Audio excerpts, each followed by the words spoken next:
원자력 발전, 여러분들은 이 원자력 발전에 대해서 얘기는 많이 들어보셨을 텐데 원자력 발전의 정확한 원리가 뭔지는 모르시는 분들이 많을 겁니다. 원자력 발전은 원자핵 붕괴, 원자핵의 질량 변화처럼 원자핵이 변하는 과정에서 발생하는 모든 종류의 에너지를 이용해서 전기를 생산하는 시설입니다.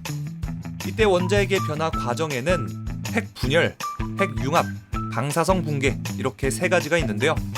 전 세계의 원자력 발전소는 대부분 핵 분열 에너지를 이용합니다. 자, 그렇다면 핵 분열의 원리는 뭘까? 이 핵 분열의 원리가 뭔지 안다면 원자력 발전소의 원리를 아는 거나 다름없겠죠. 일단 이 핵 분열 현상을 어떻게 발견했는지 한번 알아보겠습니다. 지구에는 42개의 원소들이 있고 이 세상의 모든 물질은 이 42개의 원소의 조합으로 이루어져 있습니다. 질량이 낮은 순서대로 수소, 헬륨, 리튬, 그리고 92번째로 가장 무거운 우라늄이 있죠. 그런데 어느 날 과학자들은 생각합니다. 야, 우라늄보다 무거운 원소는 분명히 세상 어딘가에 있을 거야. 야, 이거 한번 같이 찾아보자. 과학자들은 우라늄의 중성자를 더하면 더 무거운 원소를 만들 수 있을 거라고 생각하고 우라늄의 중성자를 더하는 실험을 진행합니다. 그런데 우라늄보다 무거운 원소는 탄생하지 않았고 더 가벼운 원소만 생겨났습니다. 우라늄 핵이 두 개로 쪼개지는 핵 분열 현상을 우연히 발견한 거죠. 그런데 핵 분열은 단 한 번만 일어나는 게 아니었습니다. 우라늄 원자핵이 분열되면서 중성자가 방출되는데 이 방출된 중성자들이 또 다른 원자들하고 충돌하면 원자에서 또 다른 중성자가 방출되고 그 중성자들은 반복해서 다시 더 많은 원자들하고 충돌하죠. 자, 이런 연쇄 반응을 거쳐서 우라늄 원소가 핵 분열을 진행, 우라늄 원소가 이룬 질량만큼 막대한 에너지가 발생하게 되는데요. 자, 이게 바로 핵 분열 에너지입니다. 이처럼 핵 분열이 한번 일어나면 한 번으로 끝나는 게 아니라 연쇄 반응이 계속해서 일어나기 때문에 엄청난 에너지가 발생하는 거죠. 자, 이제 여러분들은 우라늄의 핵 분열 과정을 이해했습니다. 원자력 발전소는 이 핵 분열 과정에서 발생하는 열 에너지를 가지고 물을 끓여서 수증기를 만들고 그 수증기로 터빈을 굴려서 에너지를 생산합니다. 자, 여기서 잠깐. 아니, 아까 전에 원자력에는 핵융합, 핵분열, 방사성 붕괴 이렇게 세 가지 방식이 있다고 했잖아. 그런데 왜 핵분열 방식만 사용함? 먼저 방사성 붕괴 방식은 핵분열이나 핵융합에 비해서 생기는 에너지가 상대적으로 적기 때문에 사용되지 않습니다. 그리고 핵융합 방식은 저번 영상, 그러니까 인공태양 그리고 아이언맨의 아크 원자로 영상을 보시면 알다시피 아직은 핵융합 방식은 기술적으로 완성되지가 않았습니다. 그러니까 아직은 꿈의 기술이란 얘기죠. 1954년 러시아에서 세계 최초의 원전이 건설됐습니다. 그리고 지금까지 수많은 원전들이 계속해서 건설되고 있죠. 2020년 기준으로는 한국에는 24개, 미국에는 95개, 전 세계적으로는 30개국 총 442개의 원전이 있습니다. 그리고 현재 건설 중인 곳까지 포함을 한다면 대략 500개의 원자력 발전소가 운영되는 셈입니다. 현재 가동 중인 원전을 기준으로 442개의 원전이 만들어내는 에너지는 전 세계의 에너지의 약 10% 정도. 국내 원전은 2020년 기준으로 에너지의 26%를 담당합니다. 도대체 원자력 발전소의 장점이 뭐길래 전 세계 그리고 특히 우리나라에서 이렇게 많이 사용되는 걸까? 먼저 연료 효율이 막대하게 좋습니다. 우라늄 1kg을 핵분열시켜서 만들 수 있는 에너지는 석유 200만 리터 그리고 석탄 3,000톤의 에너지랑 맞먹습니다. 당연히 태양광 에너지나 풍력 에너지 같은 친환경 에너지는 명암도 못 내밀겠죠. 자, 이렇게 연료 효율도 좋은데 가격도 굉장히 저렴한 편입니다. 최근에 코로나 사태 이후에는 공급 문제 때문에 가격이 꽤나 상승하기는 했는데 그래도 가격 변동도 적은 편입니다. 덕분에 발전 단가가 굉장히 낮겠죠. 발전 단가는 투자, 운영, 연료, 사후 처리 등등 모든 비용을 총 발전량으로 나눈 가격인데 2017년 기준으로 원전은 1kW당 68원, 유연탄은 73원, 유류는 110원, LNG는 101원, 신재생 에너지는 평균 156원. 그러니까 원전이 압도적으로 저렴하단 얘기죠. 자, 거기다가 여기서 잘 보면은 연료비가 차지하는 비중은 10%에 불과합니다. 석탄이 69%, LNG가 90% 정도인 거에 비하면은 굉장히 낮은 수준이죠. 자, 하지만 원전에 한 가지 단점이 있죠. 바로 높은 원전 건설 비용입니다. 이 건설 비용이 상당히 많이 소요되기 때문에 발전 원가를 지금보다 더 낮추는 건 어렵습니다. 자, 그 대신에 유지 비용만큼은 다른 발전 방식에 비해서 압도적으로 적습니다. 그렇기 때문에 원전은 장기적으로 보면은 다른 발전 방식에 비해서 압도적으로 경제적일 수밖에 없습니다.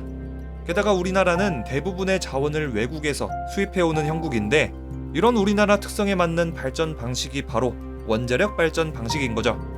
원자력 발전은 친환경적입니다. 지구온난화의 주범인 온실가스, 이산화탄소 배출량도 굉장히 적은데요. 원전의 이산화탄소 배출량은 석탄 발전의 1% 수준입니다.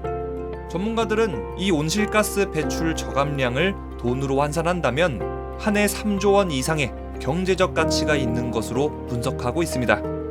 물론 만약에 원전이 터진다면은 말도 안 되는 오염이 발생하겠지만 하지만 원전은 온실가스를 배출하지 않고도 대규모 에너지를 공급할 수 있는 사실상 유일한 수단인지라 프랑스는 전체 발전량 중에 원전의 비중이 72%나 됩니다.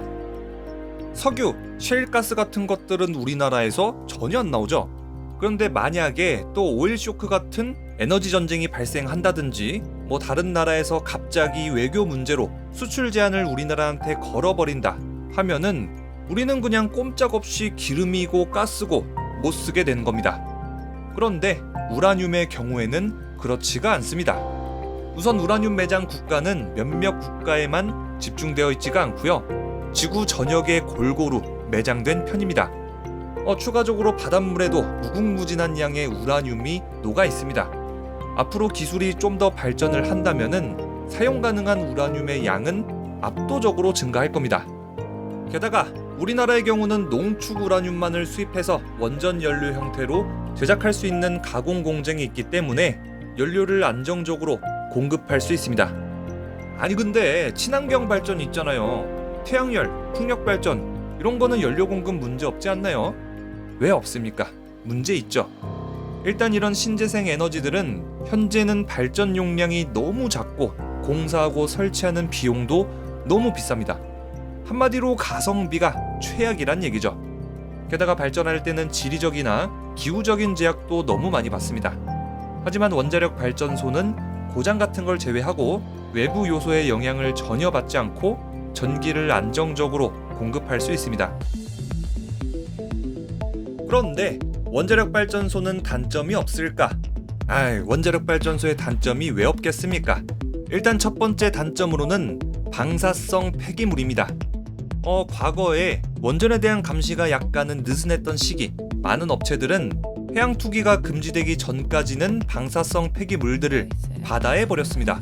Naval disposal companies take advantage of an international agreement, allowing them to dump low-level radioactive waste into the sea. 고질라 아시죠? 이 고질라도 일본에서 버린 방사성 폐기물을 먹고 자란 한 생명체가 고질라가 된 겁니다. 아무리 이런 방사성 폐기물들이 저준위 폐기물인 만큼 방사능이 적다고 해도 이런 폐기물들은 바다 생명체 그리고 바다 환경을 오염시키고 이 오염된 모든 것들은 다시 인류에게 돌아옵니다. 이 고준위 폐기물에 노출된다면 사망할 수도 있고 돌연변이도 일으키고 암도 발생시키고 염색체도 파괴합니다. 다행히도 방사성 폐기물의 95% 정도는 중준위 혹은 저준위 폐기물이라서 균열이 발생하지 않고 물도 새지 않는 인공 동굴을 만들어가지고 폐기물을 처리합니다.